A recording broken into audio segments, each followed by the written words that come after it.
अंदर हैं वो लगे हुए हैं। मूल बात है कि जनता उनमें से कितने के प्रति जी आकर्षित है और वह जो आकर्षण है, जो जुटने वाली भीड़ है, वो वोट में तब्दील हो गई है। क्योंकि कल्पना सोरेन की सभा में जम के लोग उमड़े। फिर भी जो वहाँ के बुनियादी स्तर पर जो काम करने वाले लोग हैं, उनका कहना यही है कि नरेंद्र भाई, यह कह देना कि इसी की सरकार बनेगी बहुत कठिन है जी। जैसे कि शर्मा जी ने अभी कहा कि ये निर्दलीय जो हैं वो बहुत बड़े बिगाड़ू लोग होते हैं। ये जो अगर 2% भी किसी का वोट काट लें, अच्छा। अगर ये सत्ताधारी दल से बिदक के अलग हो गए हैं और खड़े हो गए, तो उसी का वोट काटेंगे। अगर उसका 2% वोट काट लिया तो जो उसके विरोध में खड़ा है उसको लाभ मिल जाएगा। तो ये बहुत बड़ा आंकड़ा का खेल हो जाता है। और एग्जिट पोल में लोगों को बाहर निकलते समय जो पूछा जाता है, अंदर में किसको उसने बटन दबाया है ये कभी नहीं वो बताता। जी जी। वो कुछ और बोल देता है। तो उसके आधार पर, हाँ, उसके आधार पर ये तैयार हुआ एग्जिट पोल जो है ये विफल हो रहा है और कोई बात नहीं है। हाँ, सतह वहाँ जो जमीन पर है, तो इस बार झारखंड में किसी के पक्ष में कोई हवा नहीं थी।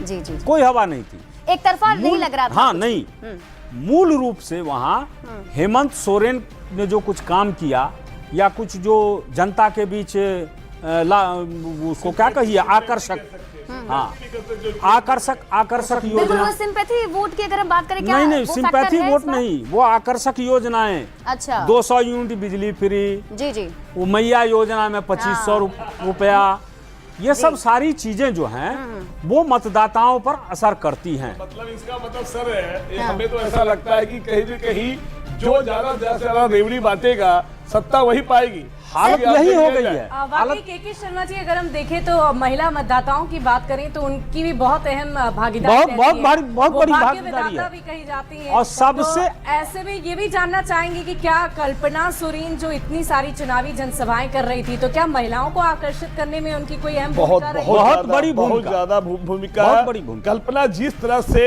एक महिलाओं की कल्पना बन चुकी है, जिस तरह से वो झारखंड की वो एक मैसेज दे रही है कि एक जो पत्नी जो है वो सिर्फ किचन में नहीं रहेगी, वो सिर्फ घर का काम घरों में नहीं रहेगी, हम कदम से कदम बटाकर और साथ दे सकते हैं। वो कल्पना जो है जिस तरह से उठी है, कोई सोच नहीं सकता था कि पति जब जेल में जाए तो उस पर क्या बीतेगी, कैसे, क्योंकि जिस तरह से एमएलए का खरीद फरोख्त की बातें चल रही थी, जिस तरह से आपने देखा सबसे विश्वास पात्र। दर्शकों को एक बार फिर से दिखा देते हैं, सर माफ करना चाहूंगी, लेकिन ये देखिए 3 एजेंसी के अलग अलग मैं इसी की बात कर रहा था। और देखिए जो आंकड़े हैं उसका विश्लेषण करेंगे, लेकिन पहले आंकड़े बता देते हैं अपने दर्शकों को।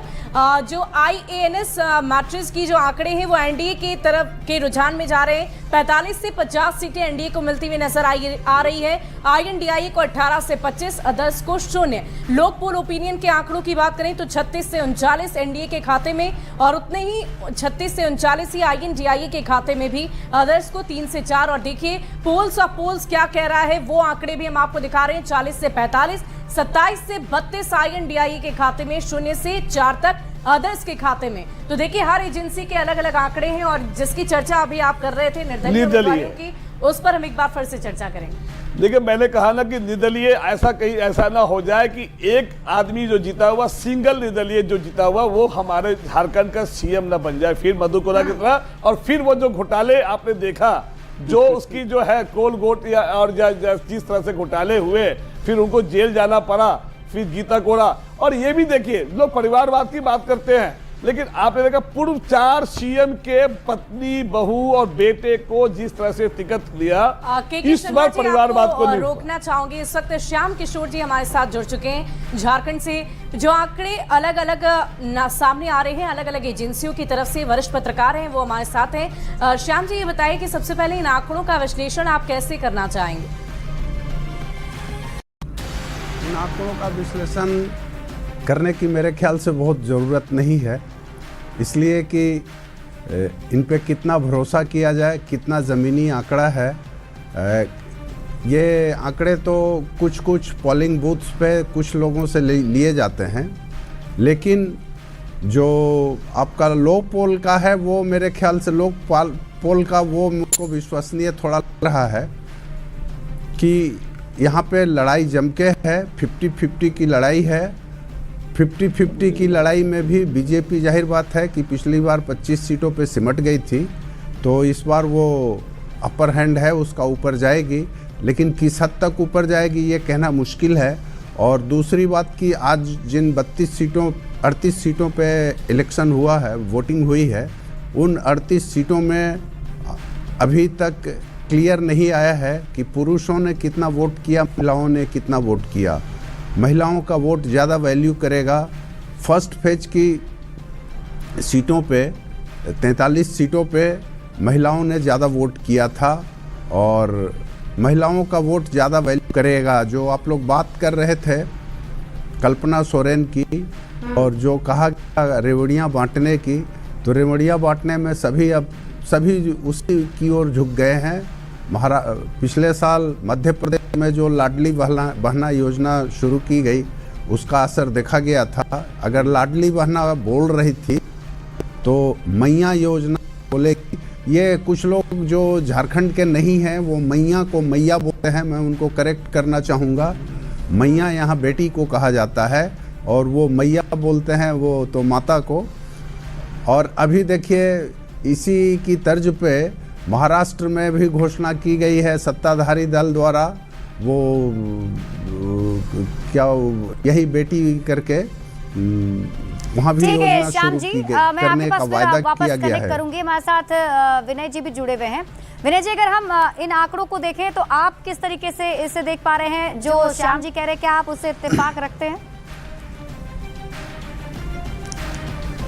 नहीं, श्याम जी कह रहे हैं वो बात सही है, पर आपने जब भी पिछले आंकड़े को देखेंगे तो उस आंकड़े से साफ पता चलता है कि जब जब पोलिंग परसेंटेज बढ़ी है तब तक एनडीए की सरकार आई है। ये पिछले भी जब भी गवर्नमेंट बनी वही स्थिति है। और इस चीज़ों को भी जानना होगा, समझना होगा कि आज हेमंत सोरेन की सरकार थी, उन्होंने रेवड़ियाँ बांटने का काम किया है, तो ठीक है बांटे है, पर उन्होंने कब बांटा? आप जब 5 साल पहले सरकार में आए, लोगों ने आपको जनमत दिया, आपने जिस वादा को करके सत्ता में आए, तो सत्ता में आने के बाद उस वादा को पूरा करना था। उन्होंने युवा विरोधी काम किया, युवाओं को बोले कि मैं जब आऊँगा तो हर साल 5 लाख रोजगार दूंगा, और नहीं दूंगा तो स्नातक को 5,000 बेरोजगारी भत्ता दूंगा, स्नातकोत्तर को 7,000 बेरोजगारी भत्ता दूंगा। उसके अलावा